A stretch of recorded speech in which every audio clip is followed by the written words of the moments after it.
तक हो गया हम लोगों का, बताओ। नहीं बोल सकते हो, आएगी आवाज़। बताओ कल कहाँ तक हो गया? कल क्यों नहीं आते अपन?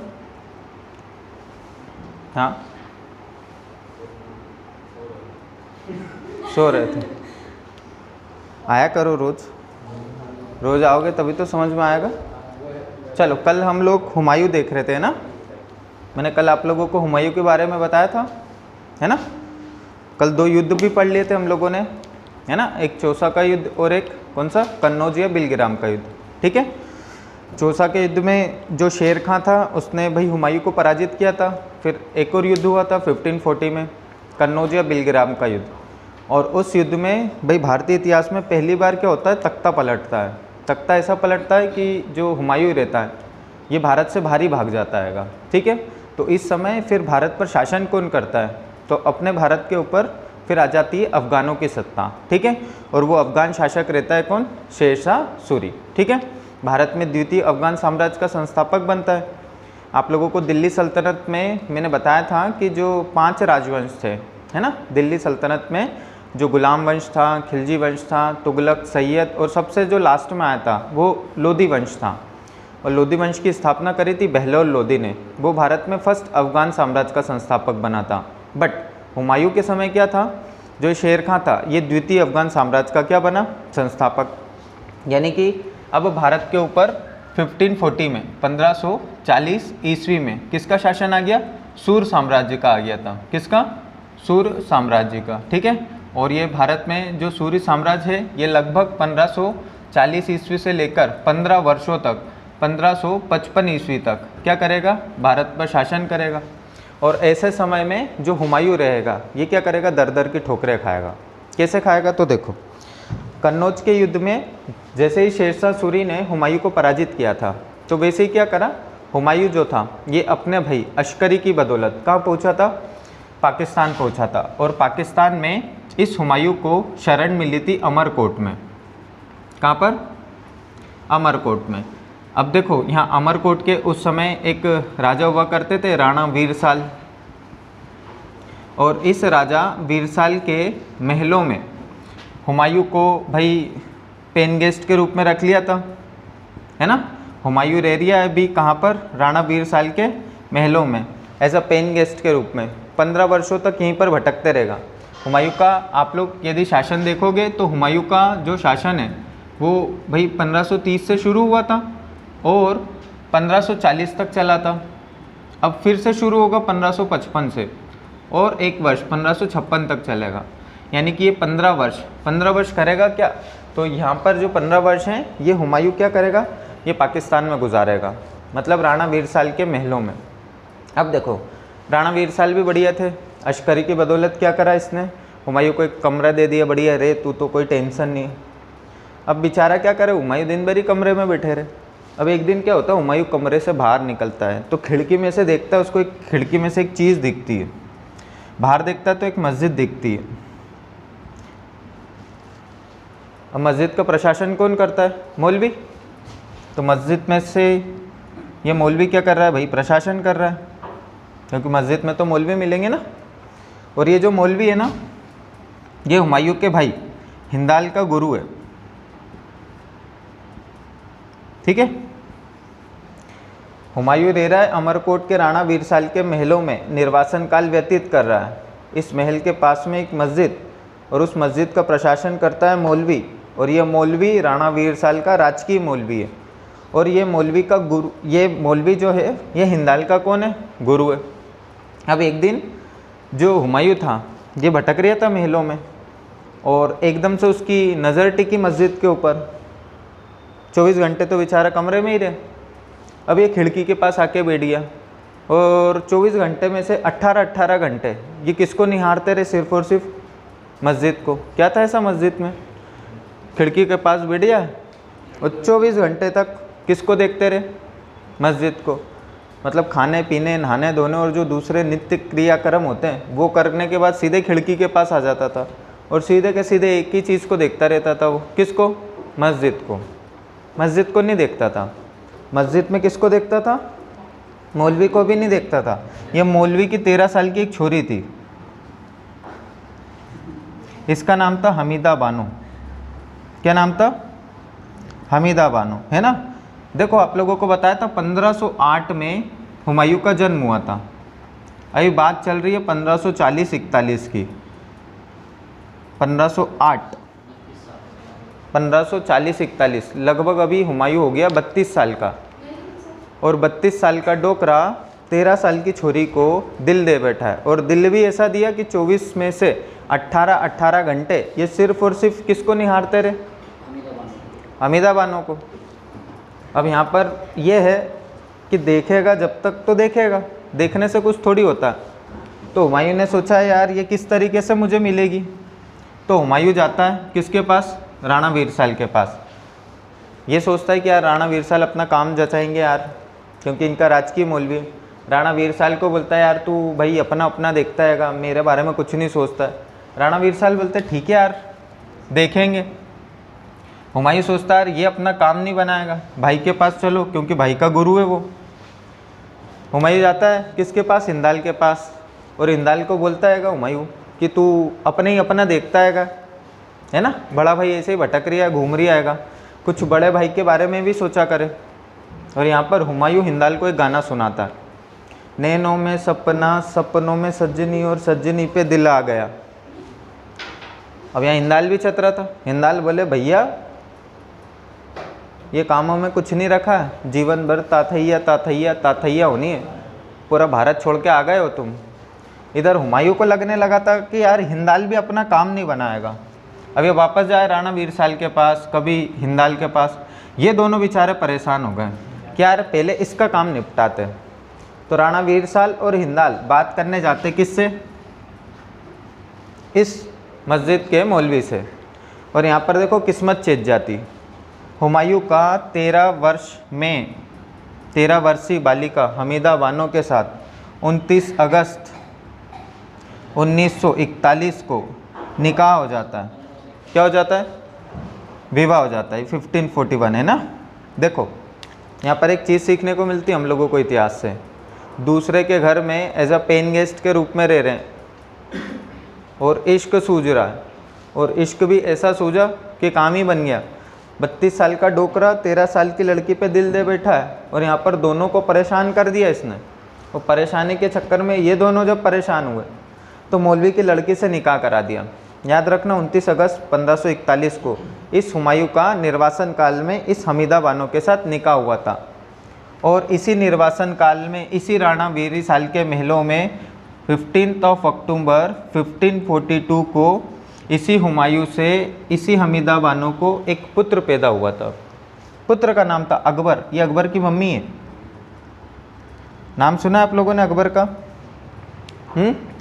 अकबर का जन्म कहाँ हुआ था? पाकिस्तान में। पाकिस्तान के राणा वीरसाल के महलों में उस समय हुआ था जिस समय हुमायूं अपना निर्वासन काल व्यतीत कर रहा था।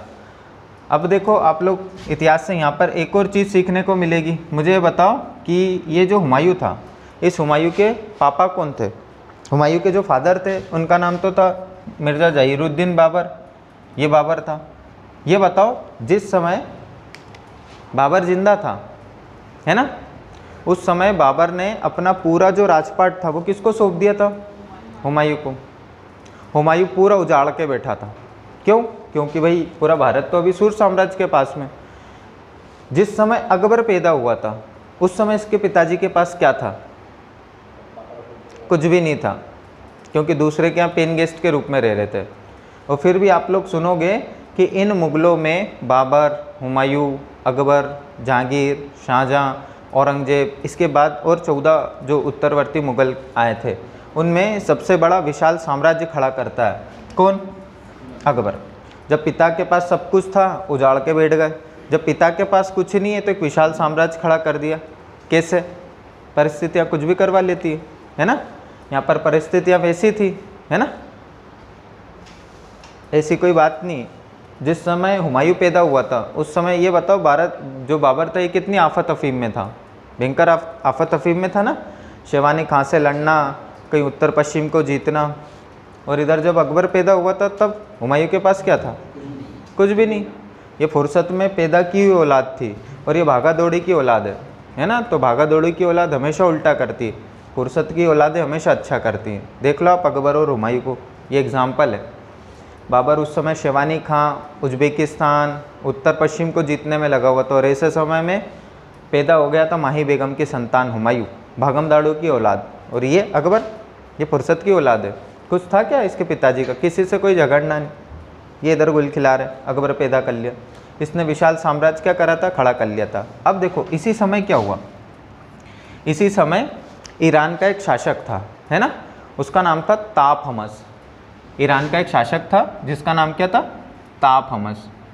ये तापहमस क्या करता है, एक दिन राणा वीरसाल के महलों में आता है, किसके पास? हुमायूं के पास। और हुमायूं का के एक ही बात बोलता, हुमायूं यदि तू चाहे तो मैं तुझे तेरा भारत दिलवा सकता हूँ।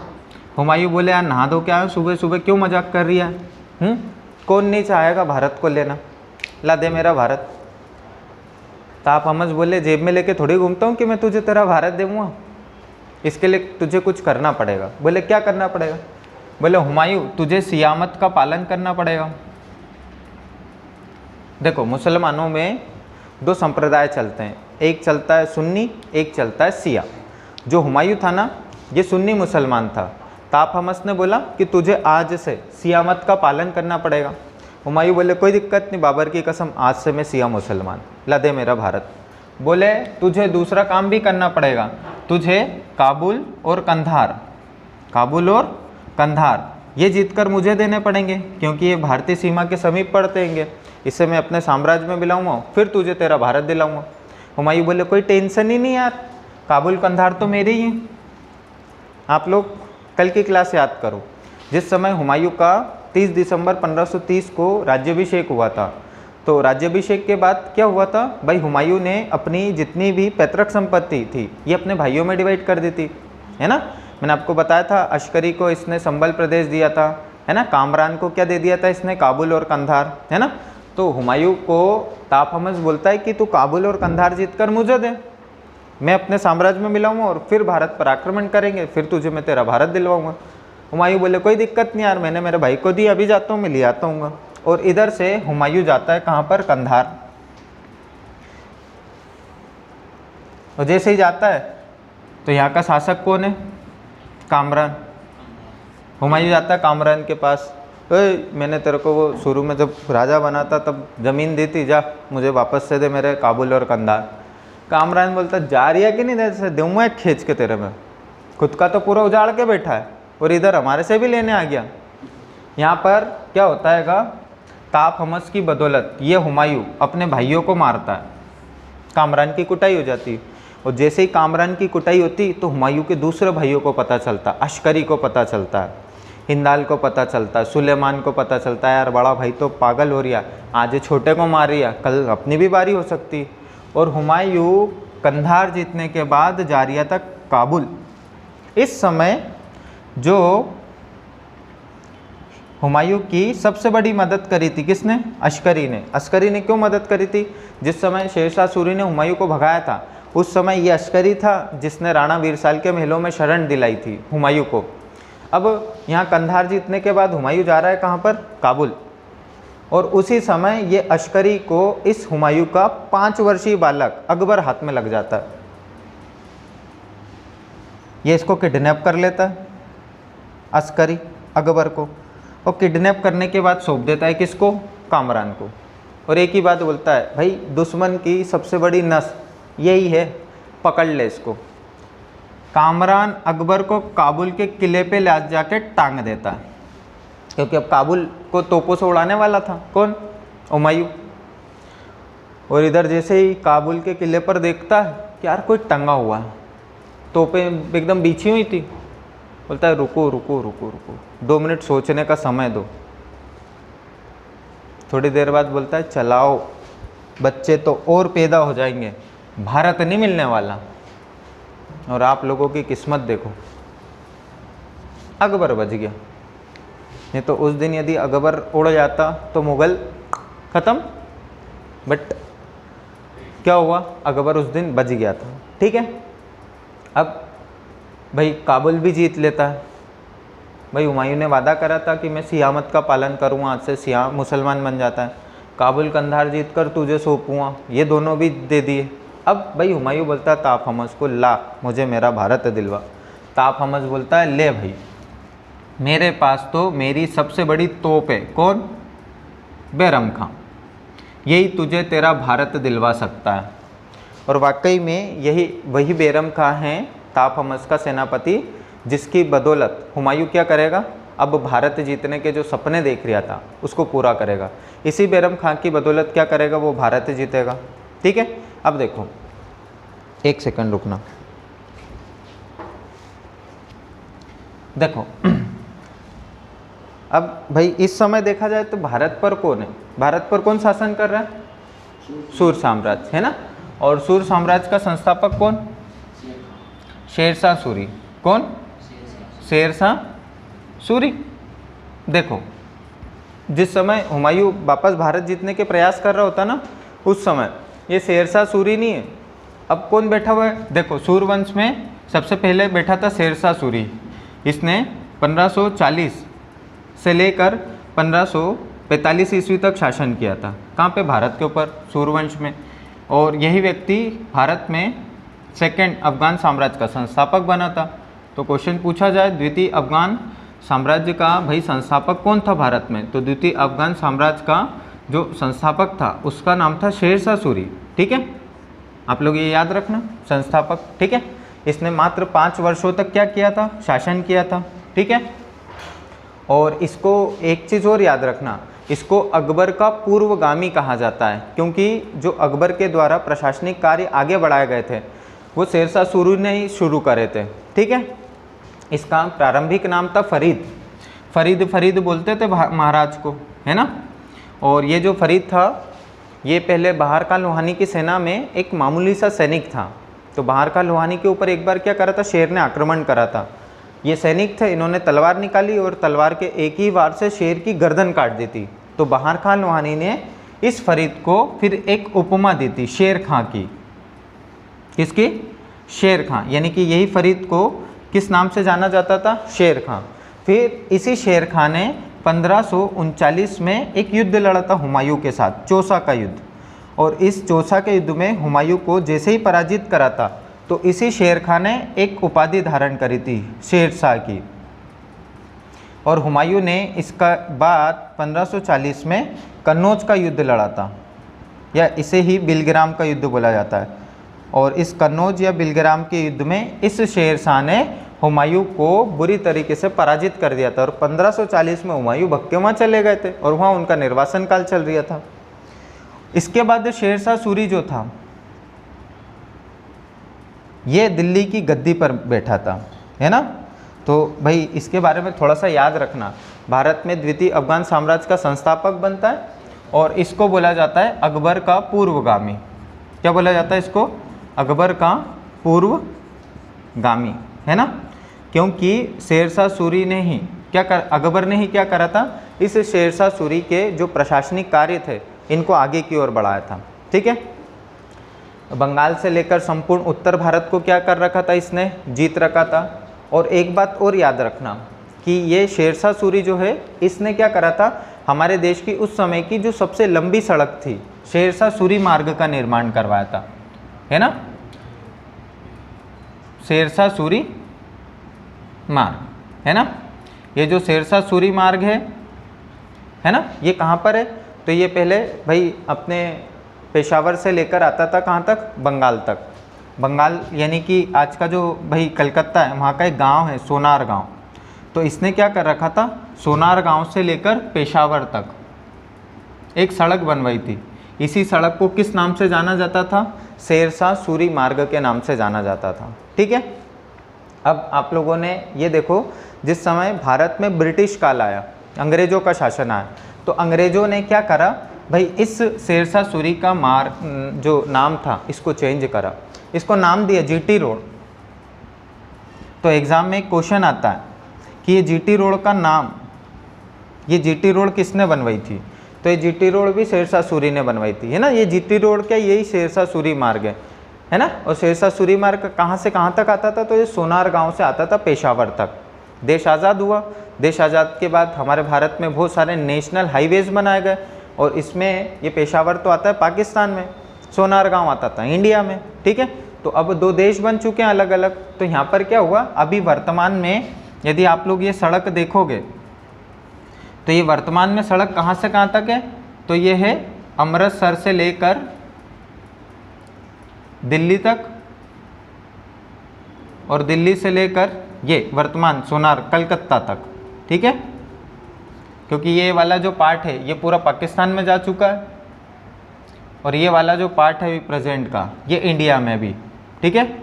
तो ये याद रखना, शेरशाह सूरी ने देश की जो सबसे लंबी सड़क थी शेरशाह सूरी मार्ग, इसका निर्माण करवाया। यह सड़क भाई पाकिस्तान के पेशावर से सोनारगांव तक थी। ब्रिटिश काल में इसको जीटी रोड नाम दिया। जीटी को बोलते हैं ग्रैंड ट्रंक रोड। वर्तमान में यह सड़क अमृतसर से दिल्ली और दिल्ली से कलकत्ता तक है ना। अभी तो नेशनल हाईवेज चेंज हो गए, ऑड और इवन, बट पहले यहाँ पर दो नेशनल हाईवेज को जोड़ा गया था। अमृतसर से लेकर जो दिल्ली तक नेशनल हाईवे हुआ करता था उसको बोलते थे नेशनल हाईवे 1, यानी कि राष्ट्रीय राजमार्ग 1, जो कि अमृतसर से दिल्ली तक था, और दिल्ली से लेकर कलकत्ता तक था नेशनल हाईवे 2, यानी कि नेशनल हाईवे 1 और नेशनल हाईवे 2, इन दोनों को मिलाकर जो सड़क बनी थी उस सड़क को जीटी रोड कहा जाता था। और ये जीटी रोड का निर्माण किसने कराया था, शेरशाह सूरी ने, है ना। ये भी याद रखना, भारत में सबसे पहली बार यदि रुपए शब्द का यदि किसी व्यक्ति ने प्रयोग किया है, अपन रुपए रुपए चिल्लाते हैं ना, तो ये रुपए शब्द का जो प्रयोग करने वाला व्यक्ति है भारत में सबसे पहली बार, ये कौन है, शेरशाह सूरी, है ना। क्योंकि इसने भाई तांबे के सिक्के चलाए थे 380 ग्राम का और चांदी का येन चलवाया था 178 ग्राम का। इस प्रकार भारत में रुपए शब्द का प्रयोग करने वाला सूर्यवंश का सबसे पहला संस्थापक सदस्य हुआ था कौन, शेरशाह सूरी, है ना। इसने अपने स्वयं के लिए बिहार में एक जगह है और उसका नाम है सासाराम। क्या नाम है, सासाराम। बिहार के सासाराम में इसने शेरशाह सूरी ने क्या करा, स्वयं का मकबरा निर्मित करवाया। इसने क्या करा था, कुरान की झूठी शपथ लेकर, एक रायसेन रियासत के राजा हुआ करते थे राजा पूरनमल, तो राजा पूरनमल को भाई धोखे से पकड़ा लिया था शेरशाह सूरी ने और इनकी हत्या करवा दी थी। बहुत अच्छे काम करे थे, बट शेरशाह सूरी के ऊपर ये एकमात्र अमिट कलंक है। कौन सा, किसने राजा पूरनमल को धोखे से पकड़ाकर उनकी क्या करवा दी, हत्या करवा दी। 1545 ईस्वी में इस शेरशाह सूरी ने भाई अभियान चला रखा था, कहाँ पर, कलिंजर पर। और जब ये कलिंजर अभियान पे गए थे तो इन्होंने क्या करा था, कलिंजर के किले पर तोप दागी थी। एक तोप थी जिसका नाम था उक्का। ये उक्का नामक एक अग्नि अस्त्र छोड़ा था, ऐसे छोड़ा और वो टकरा के रिटर्न इनके ऊपर ही आ गया था। तो 1545 में शेरशाह सूरी की उक्का नामक अग्नि अस्त्र फटने के कारण क्या हो गई, डेथ हो गई थी। अब देखो, ये मात्र 5 वर्षों तक ही शासन कर पाते हैं, बट इनकी प्रशासनिक क्षमता बहुत ज़बरदस्त रहती, इस कारण इसको अकबर का पूर्वगामी कहा जाता था, ठीक है। अब देखो, शेरशाह सूरी गए, शेरशाह सूरी के बाद इसका पुत्र बैठा था जिसका नाम था इस्माइल सूरी। क्या नाम था, इस्माइल सूरी, या इस्माइल खां बोलते हैं इसको, है ना, ठीक है। तो इस्माइल सूरी ये भी 1545 में भाई सूर्यवंश के शासक बनते हैं और 1550 ईस्वी तक ये भी क्या करते हैं, शासन। इसके बाद तीसरा जो शासक बैठता है इसका नाम रहता है सिकंदर सूरी, और सिकंदर सूरी शासन करता है 1550 से लेकर 1555 ईस्वी तक। यहाँ पे देखिए 1540 में भाई गद्दी पर बैठ जाता है कौन, शेरशाह सूरी। तो 1540 ईस्वी से लेकर 1555 ईस्वी लगभग 15 वर्षों तक भारत पर सूर्यवंश का शासन रहता है। सबसे पहला शासक रहता है शेरशाह सूरी, फिर इस्माइल सूरी और फिर सिकंदर सूरी। अब इधर आओ हुमायूं के पास। हुमायूं के पास सबसे बड़ी तोप आ चुकी है अब, कौन सी, बैरम खां। जिस समय बैरम खां यानी कि हुमायूं भारत जीतने के सपने देख रहा था, उस समय भारत में शासक था सूर्यवंश का कौन, सिकंदर सूरी। और मैंने आप लोगों को बताया था कि ये जो महाराज थे कौन, हुमायूं, ये बचपन में कैसे थे, बड़े अय्यास किस्म के थे, दिन भर अफीम की पिनक में रहना, है ना, नशे करना। और ये जो सिकंदर सूरी था ये भी उनके जैसे ही था, मतलब एक जैसा आइटम मिल चुके हैं अब दोनों, है ना। तो स्वाभाविक सी बात है, अब हुमायूं के पास सबसे बड़ी तोप है, कौन सी? बैरम खां। स्वाभाविक सी बात है, जीता गई। तो यहाँ पर बैरम खां की बदौलत क्या होता है? भारत जीतता है। वो कैसे जीतता है? तो देखो, इस समय भाई जो पंजाब था, क्या था? पंजाब, है ना? इस पंजाब पर भी किसका अधिकार था? सूर्यवंश का। ठीक है, तो भाई यहाँ पर क्या होता है, जब हुमायूं भारत जीतने के प्रयास करता है ना, किसकी बदौलत? बैरम खां की बदौलत, है ना? तो यहाँ पर क्या होता है, बैरम खां को अभियान लेके भेजता है। कब? 15 मई को। 15 मई 1555 ईस्वी को, है ना? क्या होता है भाई, पंजाब अभियान चलता है ना? और पंजाब अभियान में ये 15 मई 1555 ईस्वी को क्या करता है, हुमायूं पंजाब पर अधिकार कर लेता है। यहाँ पर एक युद्ध होता है, इस युद्ध को बोलते हैं मच्छीवाड़ा का युद्ध। इस मच्छीवाड़ा के युद्ध में क्या होता है भाई, जो सिकंदर सूरी रहता है ये बुरी तरीके से पराजित होता है।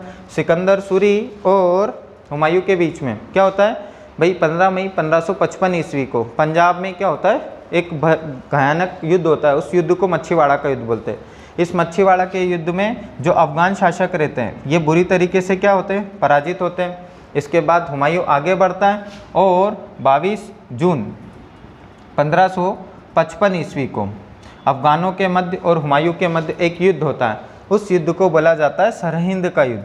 इस सरहिंद के युद्ध में क्या होता है, सरहिंद का जो युद्ध होता है, इस सरहिंद के युद्ध में जो अफगान शासक रहते हैं ये पूर्ण रूप से पराजित होते। सिकंदर सूरी को मार दिया जाता है और हुमायूं आगे बढ़ते हुए 23 जुलाई 1555 ईस्वी को क्या करता है, दिल्ली पर अधिकार कर लेता है। और इस प्रकार जो सत्ता रहती ये पुनः किसके हाथों में आ जाती है कि मुगलों के हाथों में आ जाती है। और ये याद रखना कि यदि ये मुगल वापस से दिल्ली आगरा की गद्दी पर बैठे हैं तो ये सिर्फ और सिर्फ एक ही व्यक्ति की बदौलत बैठे हैं, नाम है उसका क्या, बैरम खां, है ना। आगे चलकर देखना, बैरम खां दरबार में जब रहेगा तो एक बहुत बुरा चनकट मारेगा इसको अकबर, है ना। तो वो कल वाले धारावाहिक में देखेंगे। अब देखो हुमायूं जो था ये जीवन भर इसको भी पता था कि यार जीवन भर अपन ने अपने लिए कुछ भी नहीं करा, न अपनी पत्नी के लिए करा, है ना, न अपने पिताजी के लिए कुछ करा। पिता पूरा देखे गए थे फिर भी अपन उजाड़ के बैठ गए थे।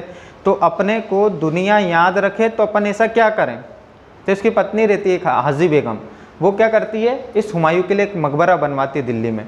उस मकबरे को दिल्ली का सबसे खूबसूरत मकबरा बोलते हैं, वो हुमायूं का मकबरा रहता है ना। याद रखना जो हुमायूं का मकबरा है ये दिल्ली में स्थित है ना। और ये पहला मकबरा है भारत का जिसमें 4 बाग पद्धति का यूज़ किया गया है। और ख़ास बात ये थी कि इस मकबरे से रिलेटेड बहुत सारी बातें हैं। जैसे पहली बात तो ये है कि इस मकबरे को कहा जाता है ताजमहल का प्रेरणा स्रोत। भाई मुमताज़ मैडम मरी थी तो शाहजहाँ ने क्या करा था, ताजमहल बनवाया था। किसके लिए, मुमताज़ के लिए। तो वो किसकी प्रेरणा से बना था, वो बना था हुमायूं की प्रेरणा से, हुमायूं के मकबरे की प्रेरणा से। इस कारण हुमायूं के मकबरे को बोलते हैं ताजमहल का प्रेरणा स्रोत। ताजमहल किसकी प्रेरणा से बना है, हुमायूं के मकबरे, ताजमहल का प्रेरणा स्रोत। आप लोग कभी हुमायूं के मकबरे को घूमने जाना, जितना खूबसूरत ताजमहल नहीं है ना उससे कहीं गुना ज़्यादा खूबसूरत है क्या, हुमायूं का मकबरा। ठीक है। दूसरा ये याद रखना कि भाई 24 जनवरी का दिन था, लगभग 24 जनवरी 1556 ईस्वी में ये महाराज कौन, हुमायूं, ये क्या कर रहे थे, दीनपना, है ना, जिसको शेर मंडल कहा जाता है। यहाँ पर इन्होंने क्या करा था, एक पुस्तकालय बनाया था, लाइब्रेरी बनाई थी।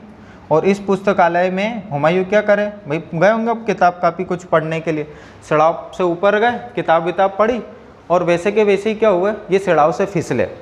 और हुमायूं जैसे ही फिसले तो लड़कते लड़कते लड़कते लड़कते कहाँ गए, लेट के नीचे। और वहीं पर 24 जनवरी 1556 ईस्वी में हुमायूं की क्या हो गई, डेथ हो गई। और जैसे ही डेथ हुई तो वैसे ही क्या किया गया, एक इतिहासकार हुए लेम्पुल। लेम्पुल हुमायूं के बारे में क्या लिखते हैं, वो लिखते हैं कि हुमायूं जीवन भर लड़खड़ाता रहा और लड़खड़ाते लड़खड़ाते ही हुमायूं की मृत्यु हो गई। जीवन भर लड़खड़ाता रहा था भाई। पहले तो 1508 से भाई 1526 तक बाबर इधर उधर दौड़ाया। फिर जैसे तैसे 1530 में गुलबदन बेगम के द्वारा भाई अपने भाई का राज्याभिषेक यानी हुमायूं का राज्याभिषेक होता है। 1530 में जैसे ही शासक बनता है वैसे ही इसके सामने बड़ी समस्या आती हैं, जैसे प्रताप रुद्र प्रताप देव आते हैं, बहादुर शाह जैसी समस्या, इब्राहिम लोदी का भाई महमूद लोदी जैसी समस्या, शेर खां जैसी समस्या। 1540 के बाद चौसा का और कन्नौज का युद्ध होता है, इसमें तो हुमायूं भारत से बाहर ही भाग जाता है, जैसे तैसे भारत वापस आता है, मच्छीवाड़ा का युद्ध लड़ता है, सरिंद का युद्ध लड़ता है। तो इतिहासकार लेम्पुल लिखते हैं कि ये जीवन भर लड़खड़ाते रहा और लड़खड़ाते लड़खड़ाते इसकी क्या हो गई, मौत हो गई। ये हुमायूं का मकबरा मुग़लों में सबसे खूबसूरत मकबरा है। आप लोग ये भी याद रखना कि मुग़लों में बहुत सारे मुग़ल हुए हैं, इनमें से अधिकांश मुग़लों की जो कब्र है वो हुमायूं के मकबरे में ही स्थित है। 1857 की क्रांति हुई थी, आप लोगों को पता होगा।